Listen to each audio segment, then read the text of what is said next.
Le vice-ministre chinois des Finances Zhu Guangyao a déclaré qu'il était important que les dirigeants du G20 parviennent à un consensus sur les questions clés lors du prochain sommet à Hangzhou. Il a aussi dit qu'il y aura un certain nombre de nouvelles questions abordées lors des réunions de cette année.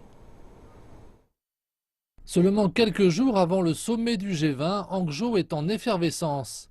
Les dirigeants du monde discuteront d'un certain nombre de questions, mais la croissance innovante sera le terme clé lors des négociations de cette année. Et pour la première fois, la discussion sur la façon de développer une économie numérique sera le thème principal à l'ordre du jour du sommet du G20. Le vice-ministre chinois des Finances dit attendre la sortie de la première directive mondiale sur l'économie numérique lors du sommet de cette année. La première série de règles mondiales pour une économie numérique devrait être une ligne financière directrice numérique inclusive.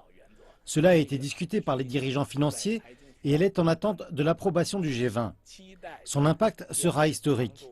L'économie numérique mondiale est déjà très développée, mais elle marquera la première série de lignes directrices et de règles mondiales. Les réformes structurelles seront également un autre sujet majeur lors du sommet de cette année. En bonne place des négociations de cette année, les dirigeants financiers mondiaux abordent la nécessité d'un certain nombre de règles, y compris l'ouverture du commerce et de l'investissement. 9 domaines prioritaires et 48 lignes directrices ont été évoqués.